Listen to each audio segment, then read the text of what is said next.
Yesu eyeegombebwa mu mawanga gonna ye kennyini yali bujulizi.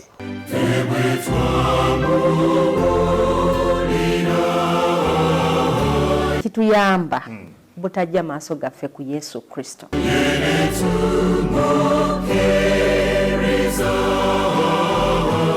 Njagala kukakasa nti tolwana nange, olwana ne Katonda wange.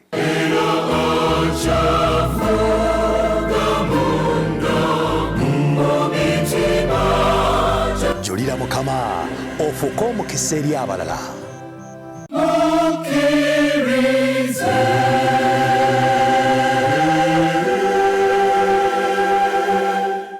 Mu linnya erya Mukama waffe Yesu Kristo nkulamusizzaako omulabi waffe atulaba ku lutimbe olwa 3ABN TV.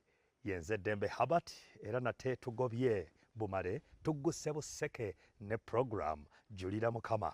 Tuli ba mukisa nti omulundi ogwasembayo mu studios twali ne Musumba Mukaabya Livingstone, omusajja wa Katonda eyeewaayo okuweereza Yesu Kristo obulamu bwe bwonna. Ekisinze okunsanyusa nti ne bwe ntuuse mu kifo kye tusisinkanye library.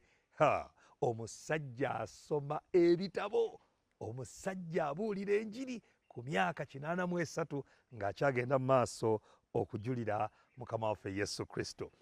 Kale tuli ba mukisa okuba nti nno omulundi ogwasembayo twasobola okuyiga ku buvo bwe, engeri gye yazaalibwamu, era yatulaga nti nno baazaalibwa abaana bana naye yekka ye yasobola okulama bali abalala abasatu bonna ne bagenda okulinda kabe kasinge Mukama waffe Yesu Kristo bw'alirabika mu kire eky'ekitiibwa eky'abamalayika bonna ab'omu ggulu. Baliba abamu ku abo baaliyita be tuliddamu ne tusisinkana. Mukama Katonda nga ye mubeezi waffe, tuli kimeekinga tulibeerayo ne tujaguza ku olwo.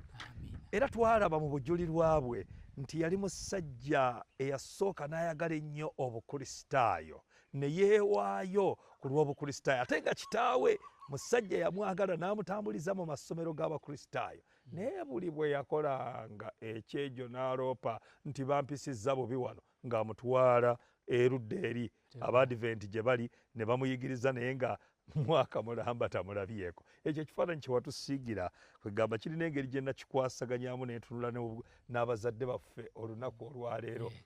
Okutendekebwa okw'abaana okubeera nga banywera mu kukkiriza, mu butuufu ebiro bino kwa kiboggwe. Abaana bakutte nnyo ebyensi okusinga eby'obwakatonda.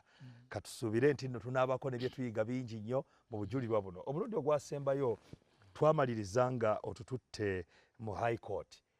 Nga oli munnamagye bakuteese mu High Court ogenda okubabega. Awo nno we tujja okutandikira olunaku olwaleero, naye nga tetunaba kutandika. Sooka olamuse ku mulabi waffe otuweereyo n'essaala eggulawo mu butongole puroguramu ya leero. Muganda wange ne mwannyinaze Ssebonswa neebaza obubale puroguramu eno. Weewaawo. Awuliriza n'atulaba tweyanziza akaseera kano twagala okwebaza Mukama kubanga tukyaliwo. Nena okuteeka mu maaso ga Mukama, weesige Mukama. Tetwali tuuse wano, tetwali baddewo. Sinda ku bintu enkumu ennyo Mukama bye yatuyisaamu. Katwe kusaba Katonda omwesigwa kisa kye kirabidde. Twebaza otukuuma okutulabira otujjanjaba, tulisiza otunywesezza. Twebaza studios zino za ABN Mukama obawe omukisa. Abaweereza nga nabo negayiridde bawe omukisa. Saakyo kibeere nabo, abawuliriza n'abatulaba nabo bawe omukisa. Oteeketeeka olw'okukomawo okuwa Yesu Mukama waffe. Amiina. Amiina. Bwe tutyo bwe tutandise wano ku 3ABN TV, era njagala butereevu tugende awo we twakoma. Sooka otubuulire, ogenda mu kkooti, okolera gavumenti, oli mbega. Leero tuyambe tutegeere bambega biki bye bakola, ye abaffe biki bye wali ogenza okubegayo eyo. So neyanzege mpozi kali kasaatuuseeko nti muzeeyi bw'afiirwa omukyala n'abaana yakyusa ekifo n'agenda ekisozi, era ebiwandiiko byange bisinga bisoma kisozi. Eri mu Western Uganda? Nedda Kamuli district. Kamuli. Okay. Kaakati omukulu omukenzi Erinaayo Oryema yali Inspector General of Police ebiseera ebyo nga Muteesa yafuga.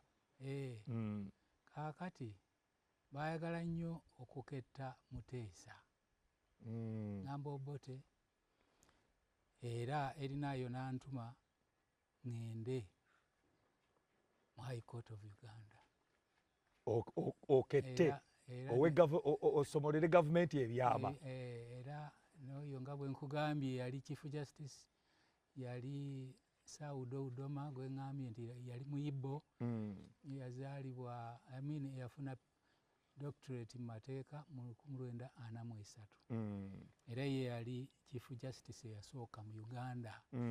Kale nali nina okumanya ebimukwatako ate n'okunoonya engeri yonna okuyita Masaba yali escort wa president mu biseera ebyo kubadde Muteesa yalina ababe naye ngeri yo ne Masaba emabega eri kwegamba Muteesa yalina abaali bamukuuma naye nga bamuteekako gavumenti yamuteekako Masaba nga naye bukuumi nabwo alina obukkiriza otyo. Kaakati bingi ebyaliwo bingi nebya mafuta bingi ddala ogambye yazuula amafuta.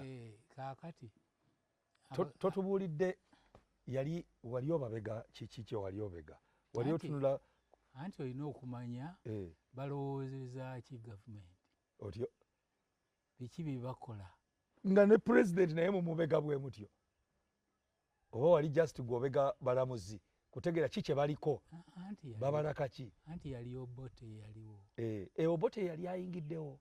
Obote yali prime minister ng'alina okumanya emitendera. Kaakati nkuyita mu yali IG Inspector General of Police Erinaayo Oryema. Kaakati eyo nga nina okubategeeza biki ebikolebwa singa kisoboka bye boogera ebintu byonna babifune. Naye ebiseera ebimu bampeera ddala n'omukisa nga tewali embassy ekola pate nga nayo sigenzeeyo nga wonna olina okubeerawo n'olondoola babutageja embassy zonna eziri mu Uganda wazituukamu nga nayo mbeerayo. Kaakati bingi naye kanzijeyo kimu nga 23 Ogwokutaano omwaka 66 Muteesa yayita Chief Justice n'ayita neyali omukulu w'amagye. Akati we tugenda kubanga nange nagenda ssaawa 12:30 ez'olweggulu tugenda Makindye twaliyo paka ssaawa 3 2:45 ebiseera ebyo waliwo kafyu naye ng'emmoroka eyange yemu ku ntono ezitawera 10 ezitamanyi kafyu nga buli wamu oyitawo nga wafuna kwegamba bagiyita paasi nga gavumenti ekumanya otyo tewali omu ku batono abagundi abaaliwo ebiseera ebyo basipaya abatono abaaliwo. Kaakati we tugenda essebo wa Muteesa omukulu w'amagye ali bamuyita Oplot n'agamba ebintu byonna amaze okubitegeka gw'osigalidde okwogera olangirire Obote akwatibwe. Bonna tumaze wenjogerera wano biri set yogera genda ku radio yogere bwogezi nenja kubakwata nga gwogenda okwogera ngamba Muteesa ng'alina kulangirira. Muteesa n'agamba olwo tulina n'abuuza Chief Justice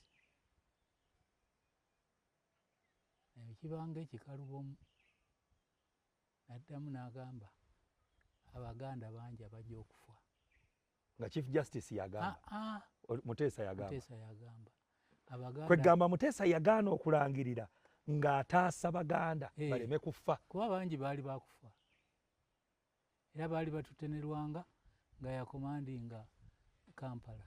Lwanga ki Sserwanga Lwanga bano bato bogamba Sserwanga abo bonna bano ba Museveni wano Lwanga ki oyo yali Lwanga mu biseera ebyo ye yali SSP senior superintendent of police kaakati Muteesa n'asalawo n'agamba sijja kulangirira ku ssaawa esembayo ziri 2:00 sijja kulangirira naye kaŋŋende mu lubiri twawukana 2:45 ekiro ennaku 23 ogwokutaano 6:6 nze nenzirayo enda okutuuka mu barakisi nga bataddeko siren kwi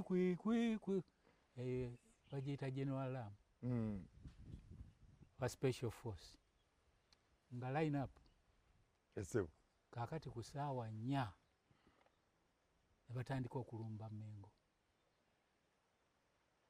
ne balumba Mengo eri Muteesa ku ssaawa 4 ez'ekiro ng'ani atoye order yali Amini anti nkugambye Polot yali chifu yali mukulu w'amagye Obote nga ye prime minister Muteesa ye president kakati balumbye olubiri Amini yali chief of staff Amini yali chief of staff okay kaakati ngenda okutuuka mu barakisi siren nga abasirikale badduka mutuufu batononya bakomawo kubanga baatuuka balumba ne bakuba naye Muteesa yali yafuna emmundu ya Adolf Hitler yafa nga 3 ogwokuna 1945 bamala ne bazuula olunaku lwe yafiira naye omulambo gwe baagulabako tega kutu esebo kakati osobola natti naawe bwe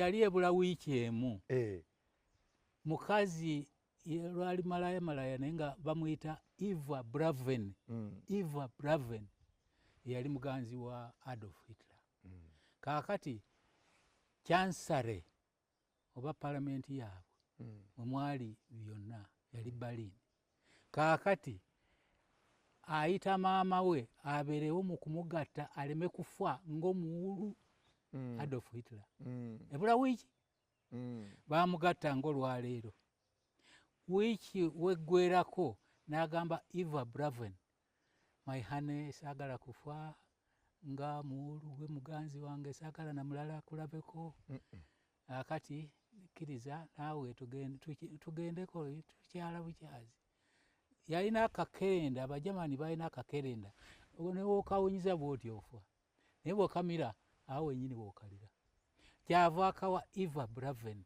ennaku z'omwezi nga 3 omwezi ogwokuna 1945 ku makya nga bamaze breakfast era nga alina abajeno abatono nga General Goring baali batono abaali awo n'abagamba make sure you burn her body ashes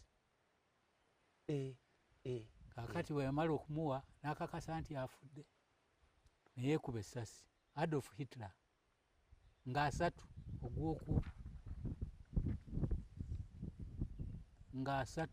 ogwokuna omwaka 1945 30th April 1945 naye kuba essasi yalina emmundu ya revolver era bali bamala okugira ne bawulira kusanga after breakfast sanga 2 we yafa omusaayi ne gusplitinga ku carpet n'ebirala bali General Goring n'abalala ne balyoka bajja order yali burn to ashes kaakati baalina ebidomola 45 ebyamafuta ne balyoka bamufulumya ebweru chansare ne batandika okwokya ne bookya paka lwe yaggwerera ne lifuuka vvu Adolf Hitler ne mukazi we kaakati eggulo ne baleeta birole ebinene troop carrier babita troop carrier evumu we baateeka ne balyoka batwala mu mugga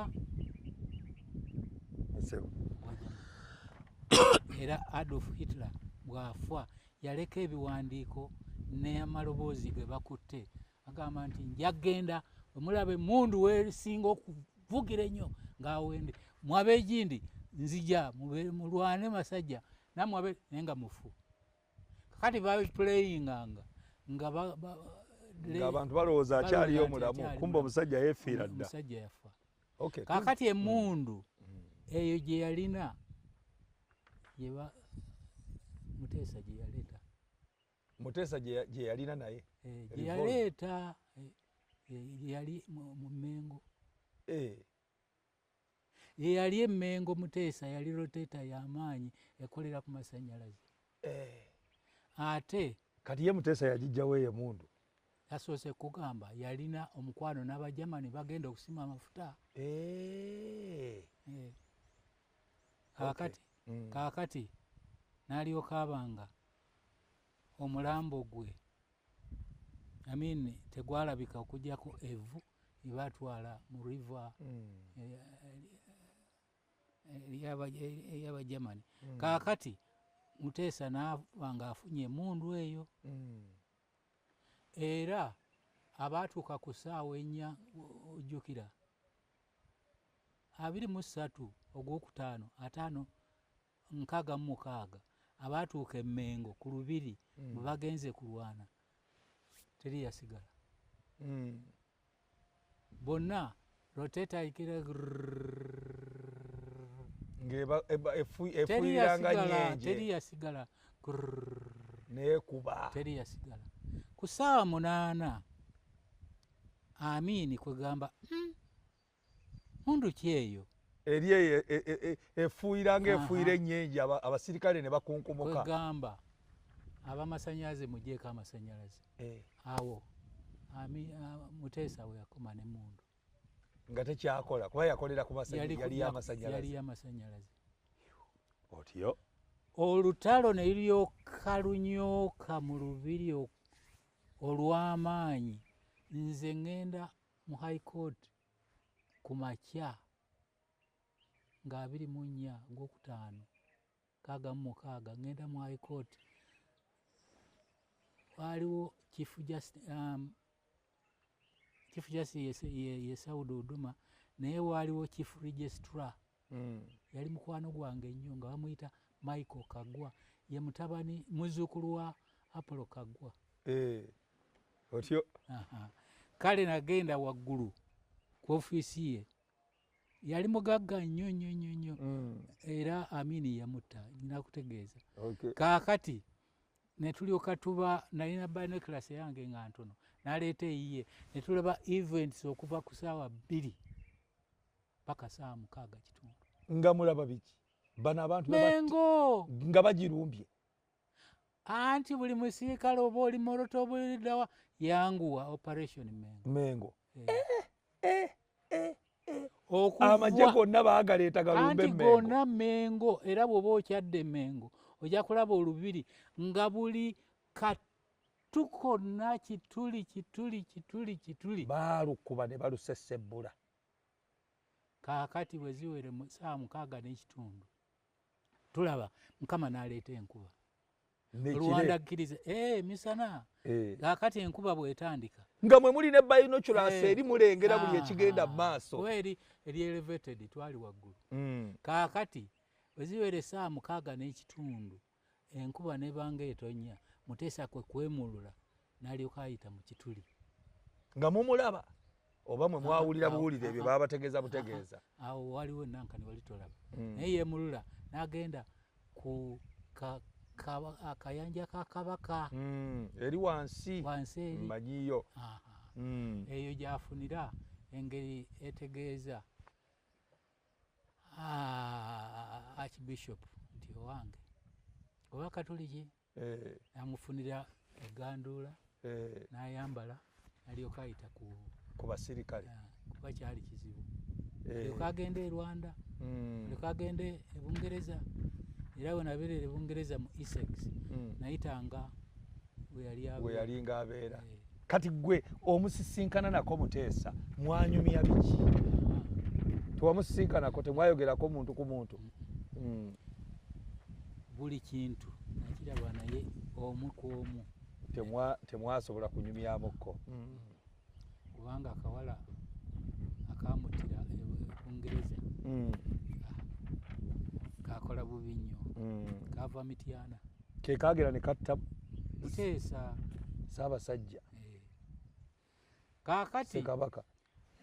bwe bagira ne babuuza tuwe ku ripooti y'ebintu saabategeeza tutegeeze ku ripooti oteekwa okuba nga olina ky'omanyi. saabagamba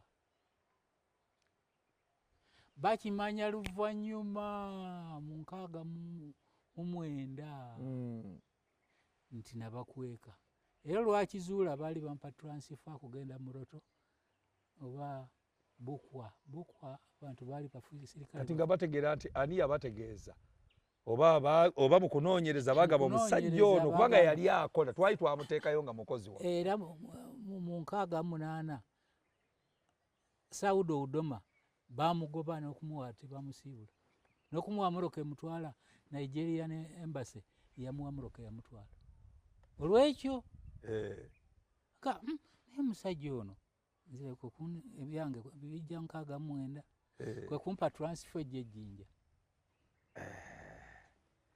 kati n'olyoka ne bakuleeta eno mu barakisi ey'Ejjinja nembeerako mu barakisi ey'Ejjinja n'osooka obeera eno kati Kaakati ng'okola ki eno mu barakisi ey'Ejjinja oli munnamagye kawaida oba wali kakati yawo wali mu police special force eri kaakati special force ne baali bakagijjawo kaakati kwe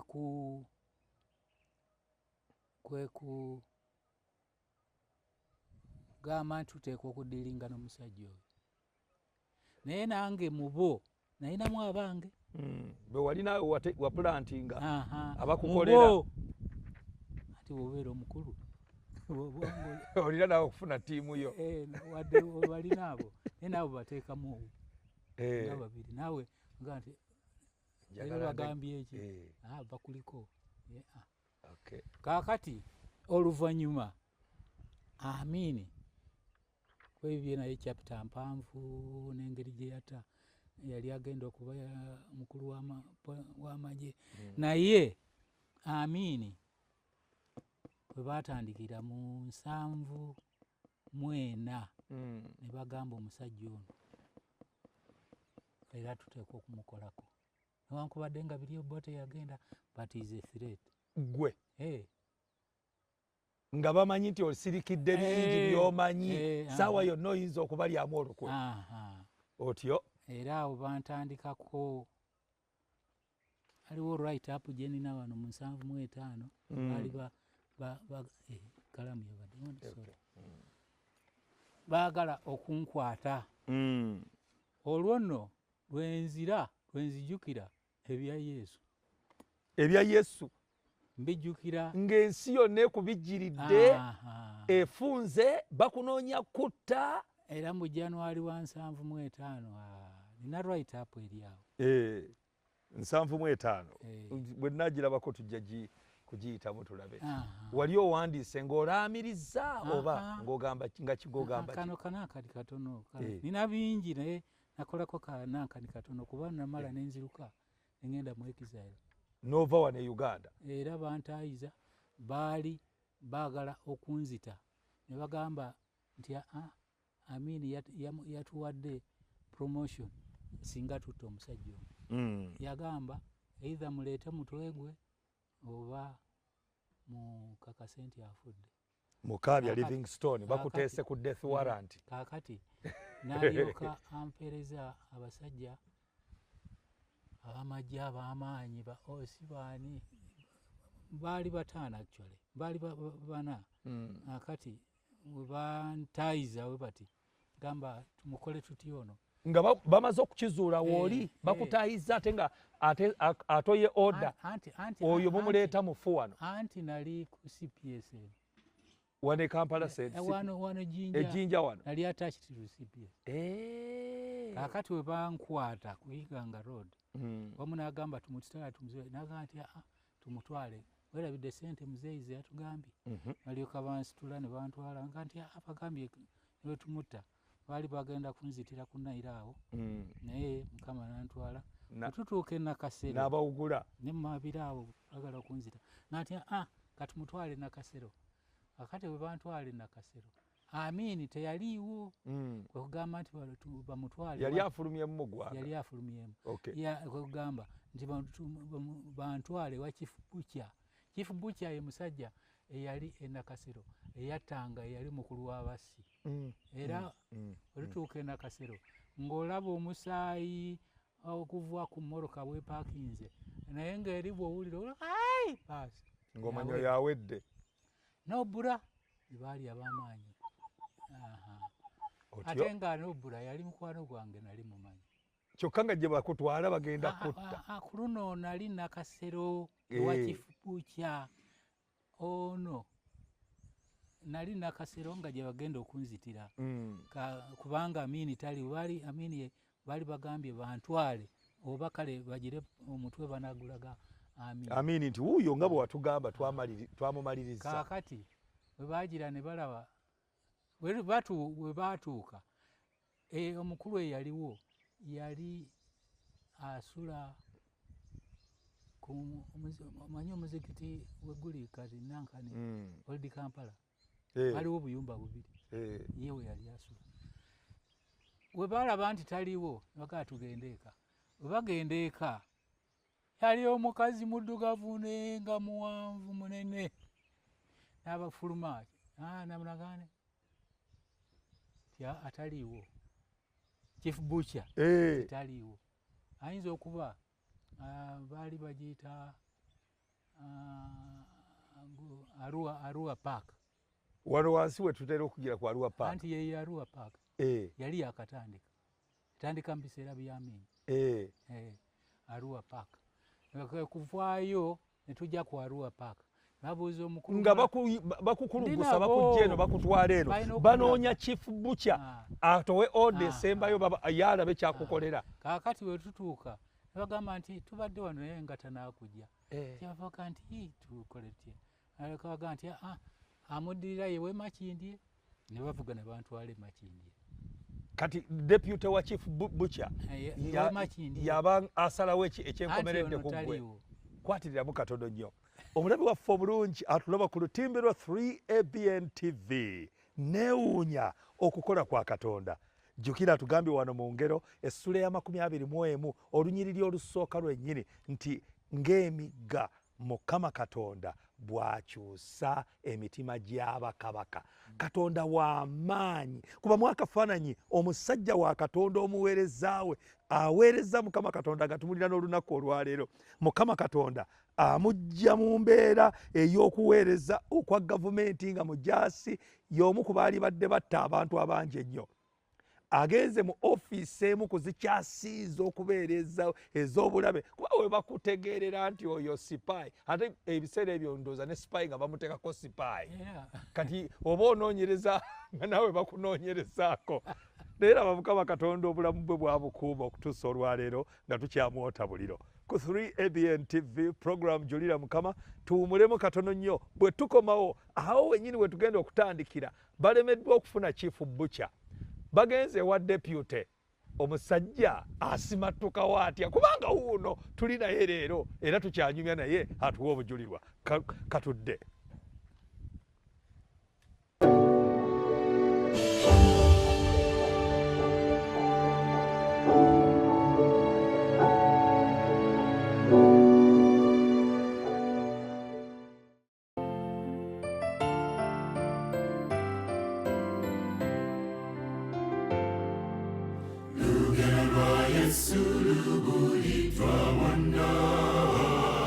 Yesu eyeegombebwa mu mawanga gonna ye kennyini yali bujulizi.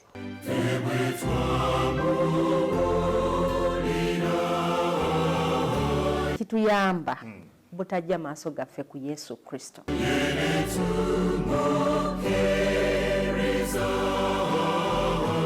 Njagala kukakasa nti tolwana nange olwana ne Katonda wange.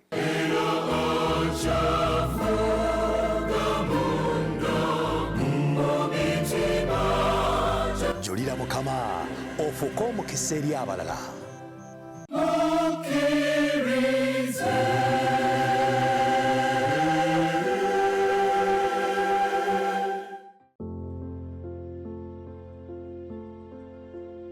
Era oyo naawe abalala okubeera ababuulizi n'abalala abalunda n'abayigiriza olw'okutuukiriza abatukuvu olw'omulimu ogw'okuweereza olw'okuzimba omubiri gwa Kristo.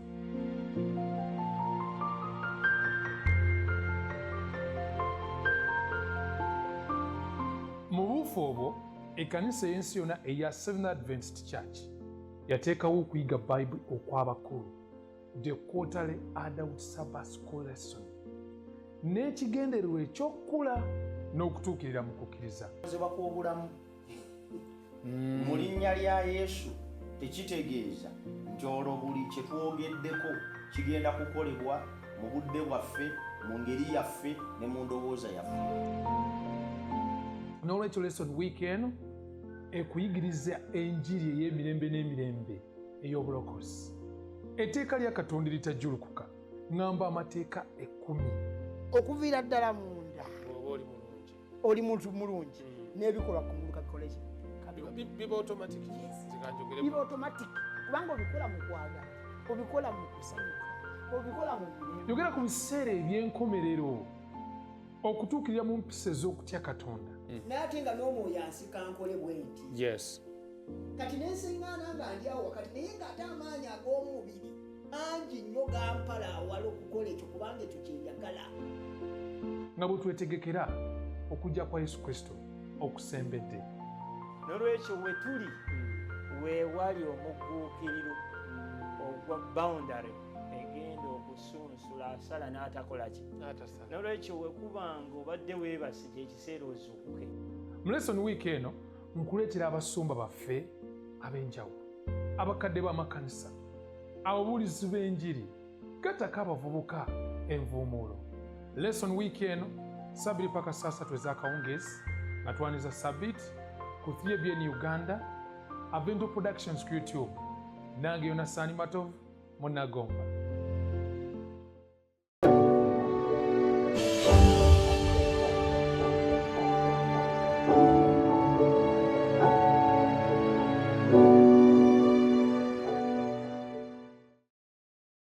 Kulikayo mu kaseera ako ak'okuwummulamu. Oli wakati mu program Julira Mukama wano ku 3ABN TV. Nange Debe Habert omwanjuzi wo. Tuline Musumba Mukaabya Livingstone, omusajja wa Katonda, omuweereza wa Katonda, omusajja ajjudde okuyaayaana eri Katonda era ayagala okuweereza Katonda obulamu bwe bwonna. Ekyawandiikibwa kiri wano mu Zabbuli essuula ya 34 olunyiriri olwokubiri kigamba nti emmeeme yange eneenyumirizanga mu Mukama, abawombeefu baliwulira era balisanyuka. Mumukoze Mukama wamu nange, tugulumize erinnya lye ffenna. Bwe tusembyeyo okubanga tugenda okuwummulamu ng'omusajja banoonyeza Chief Butcher tebamulabye, banoonyeza deputy, awo wennyini we tubadde we twagala otutwale. Deputy bamusisinkana. Deputy teyalabika. Obudde bwali bugenze, tuli mu saa 3 za kiro. Nga bakyakutamba. Ne bagamba tuddeyo tunaabalaba enkya. Otyo. Kaakati we tudda omulabi kyava agamba tumale tumusuule tumukolereko mu mabira. Bwe baatuuka ku lutindo nagati musajja tutawanya lwaki tetumusuula muna. Muli mu ssaawa mmekeza ekiraamo? Zaali ssaawa 5 kitundu oba. Kati zigenda mu 6. Bwe tutuuka ku roundabout enalufwenya kyava baŋŋamba nti tumanyi nga olina wana amaka togeza kudduka olwo Yesu akoze. Atandise okukola ali ku mitima gyabwe. Kaakati tukugambye geza bwogeza okudduka ono yo noddukirawa. Kaakati baŋŋamba nti genda eka tunaakunona ku makya. Bwe natuuka eka eka ewuwo bamanyiiyo. Kaakati bwe ntuuka eka munnange biri bizibu kubanga namugamba nti essaawa gye ndimu siri mu Uganda kati nvaamu. Nalina omwami baali bamuyita Ssewanyana ng'abeera Mbiko, yali akola wa DC. Nze namusomesa emmoroka, nalina emmoroka 2. Kakati namugamba kwata emmoroka yo ongoberere. Nga bwe twali tukolagana teyaddamu. Yavuga nangoberera emmoroka n'engireka wenyingira mu nju eddoboozi lyaŋŋamba olina eddakiika 3 okwetegula wano bw'otooveewo ebinaddirira bibyo.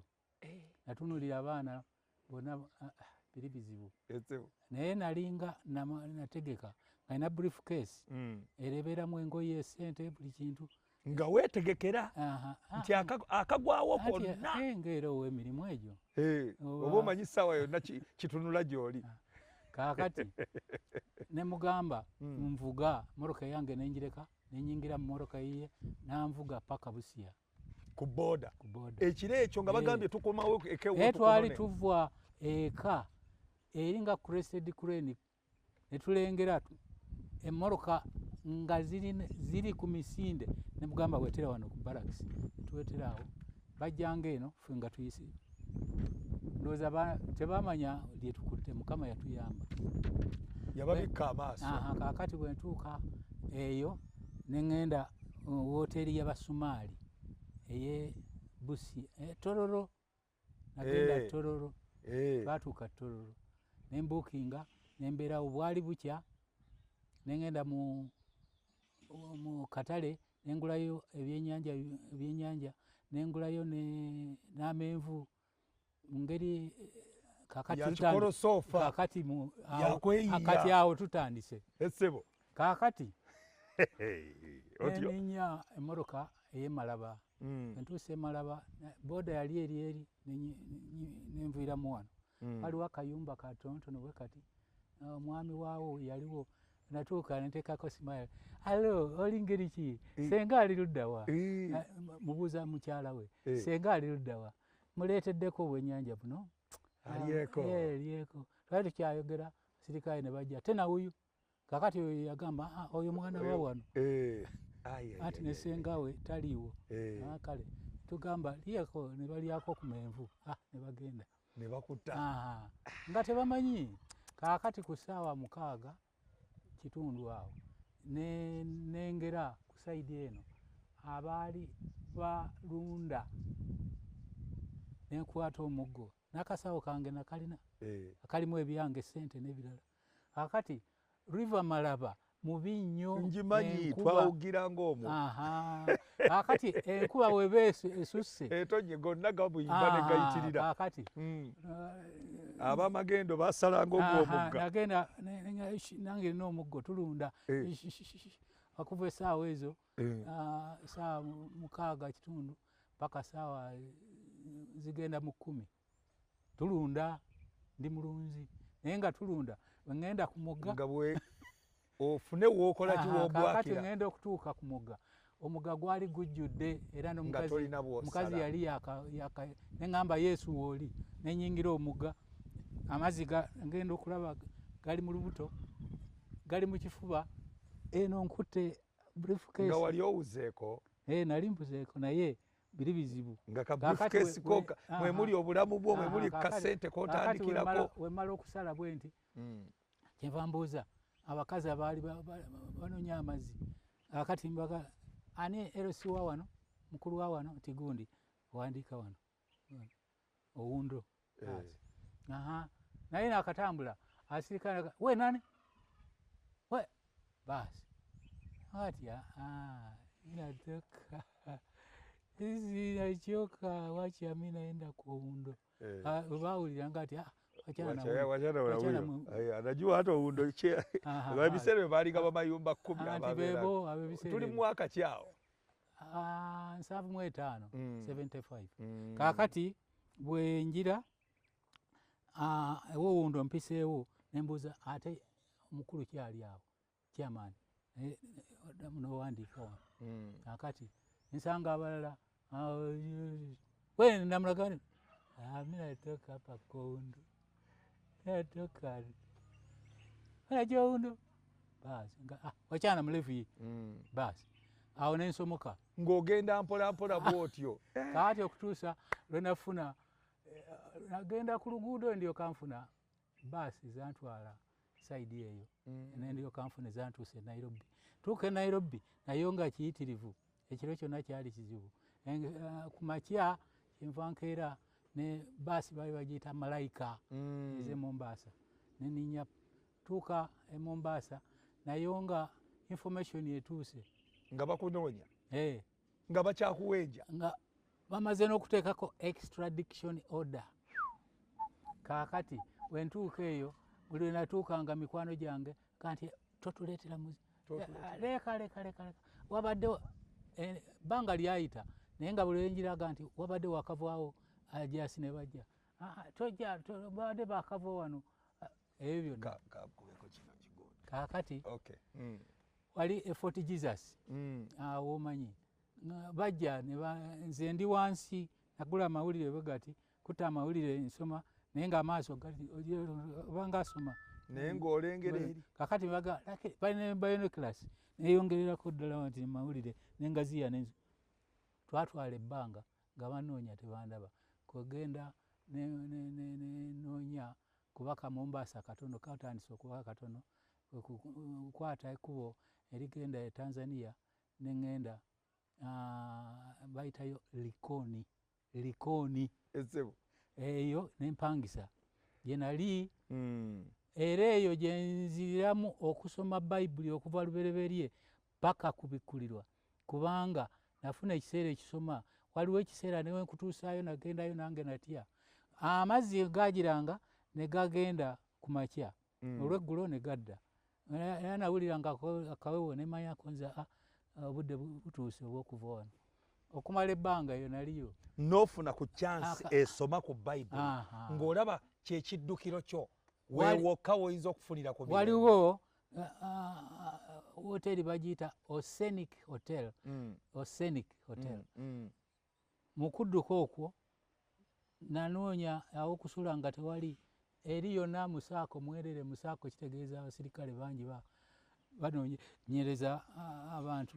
Kaakati nanoonya nembulwa awokwebaka waaliwo akati katonotono nendaba ejjinja neŋŋamba konza ja kusula wano ekiro essaawa nga 5 nawulira ebigulu 5 nempulira ebigulungola kurukuru we bukya okumpi ne Oceanic Hotel we bukya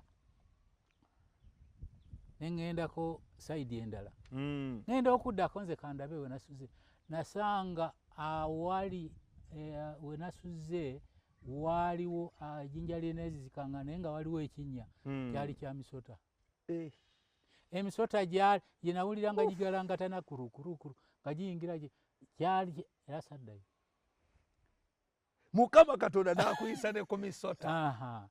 Bingi nkugamba eki bingi nnyo.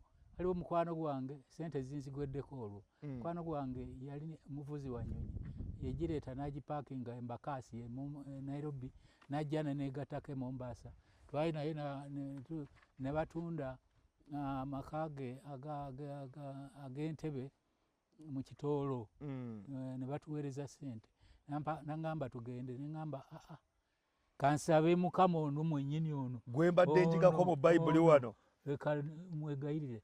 Kaakati ye n'agenda nandekera kasente ak'okunnyambako nali eyo setaani wa mutawaana wajja muwala mu kyotala yali muwala muto naye nga mulungi kalaala yalina ebbeere nga linga mucungwa wangi yalina najjanga nikuje nikupikia nikupigia chakula nogamba otya musumba konza setaani wa mutawaana setaani mubi nnyo omuwala yali mulungi kalaala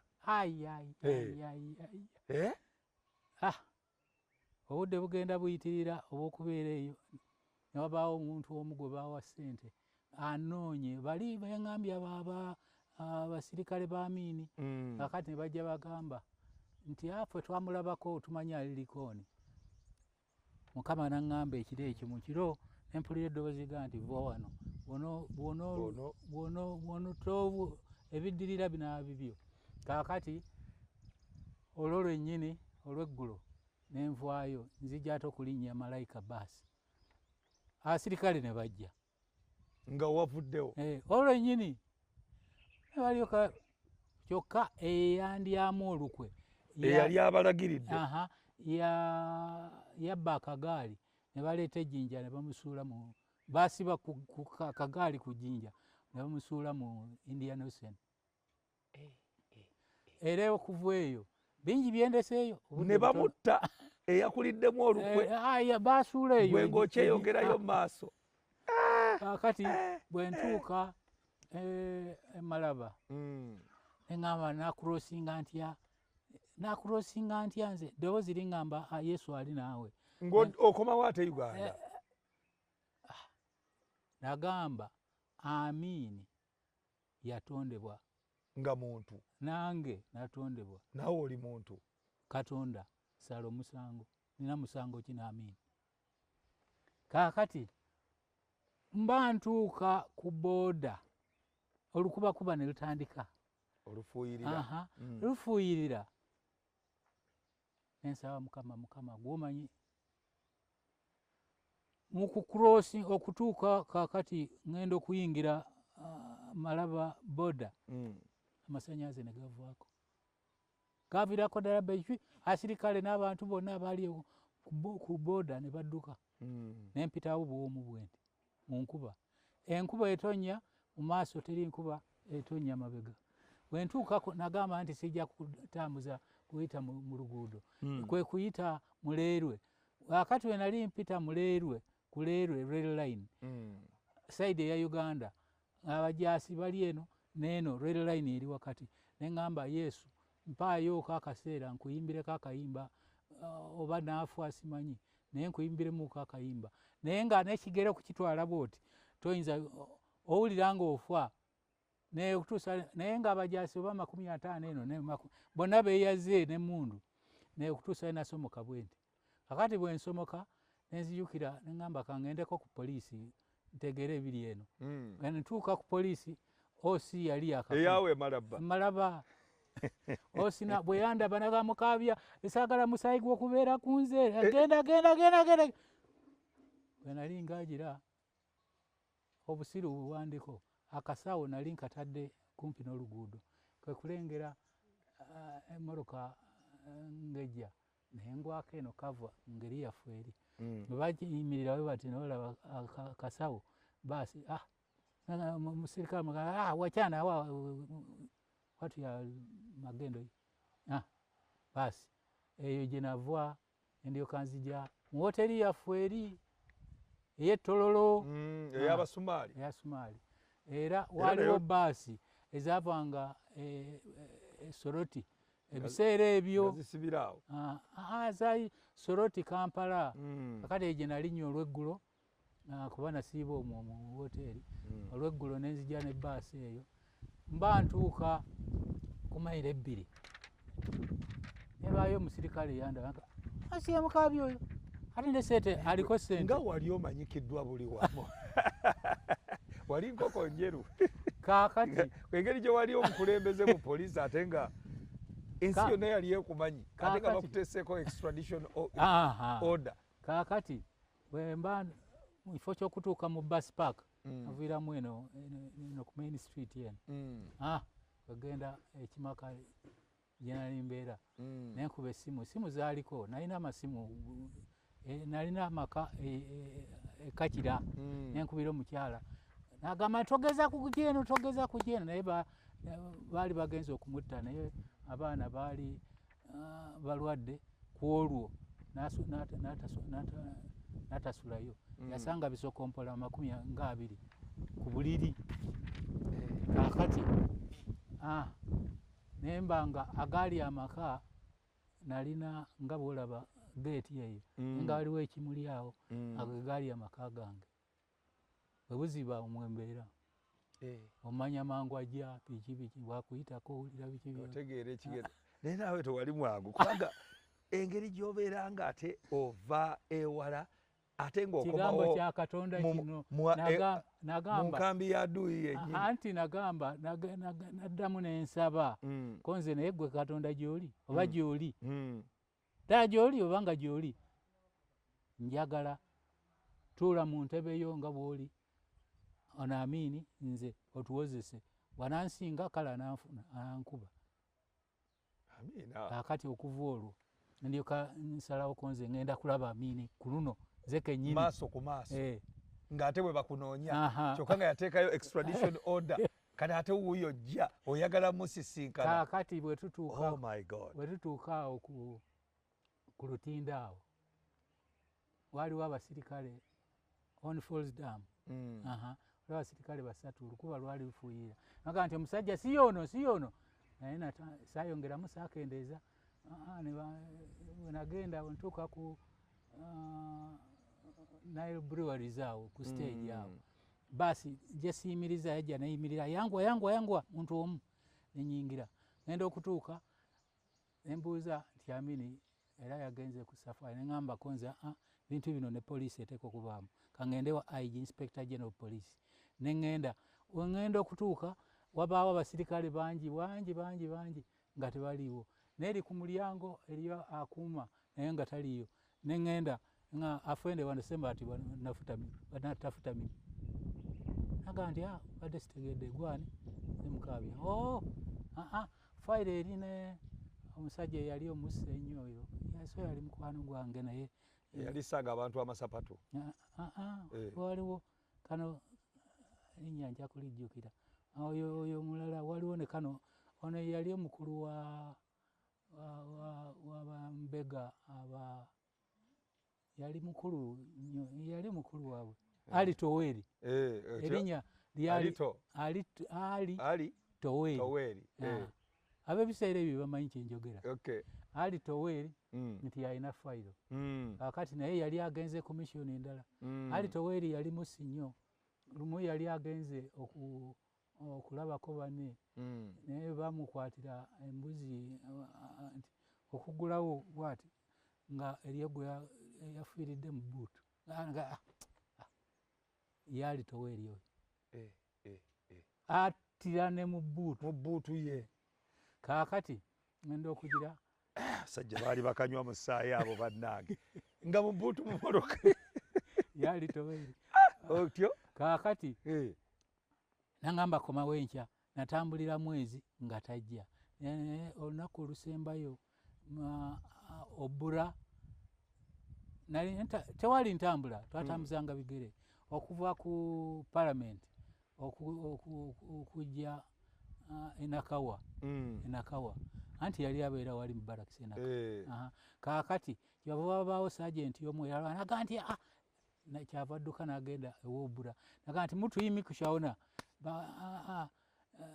olwa ssente ziri extradition order kaakati bwagamba Obura naweereza nankani 3 bajje bakukwate omu lyakulembedde yali komanda owazi ne3 namusomesaako mu busirikale bwe yandaba naga nti noonyenge sooka oleete ka ssente konna akaliwo nga biri abasirikale bano kakati nanoonya anti twateekanga mu sokisi kakati olwamuwa ssente poteya saayi nenyambuka neŋŋenda bayitawo mu kiswa neŋŋenda mu kiswa nenkwata railway line paka Kireka inafunira moroka eyantuusa ejjinja loole kiseera ebyo tewaali moroka zaali za bbulajjo ekiro nendyoka ndoota nga amasasi 3 nga gakubye gakuyise eddoboozi ne liŋŋamba nti booti obadde ogenda okufa naye owonye olamye baasi oluvannyuma lw'ebbanga bagamba nti musango tetugulaba ogwa mukaabya jangu ono nekyekeyo kati gyamini nga omusisinkanye bagamba bugambi nti oyo talina musango kati extradition order ne bagisazaamu ne bampa ssente zagula bayibuli ne bakusasula omusaala gwo kwebbanga lyonna lyobadde nga oli mu kudduka budduso paka Mombasa waddange eseero mukama nga wamaanyi nnyo bingi nsalako bisale kaakati nendyokambanga n'owulira ng'otowolokose bakuggyeko extradition order jangu tukwongere ne Chepe kyokka mu nankani ezo nali nkola campaign ey'owa president mu Uganda nga gwo campaigningira president nange enkola yange obota akola eyiye bote naye nawe wali wesimbawo kuba president negwe tewali mwawe abasajja bakatonda muli bamaanyi akadde tekasobola kutukkiriza kusukka wano omulabi waffe omulungi ononjulira nti nno buli omu alina omukululo gwe ffenna mukama katonda alina amakubo gatuyisizaawo ne bwe tuba nga twegendereza tulabira ddala omukono gwa katonda nga gubadde naffe atukuumye atutangidde atutaasizza waliwo ekyawandiikibwa kiri mu yobu essula ey'okutaano kyenjagala tusomeko nga tunaba kumaliriza yobu essula 5 olunyiriri olw'12 bayibuli erina kyeyogeraawo nga egamba yobu 5:12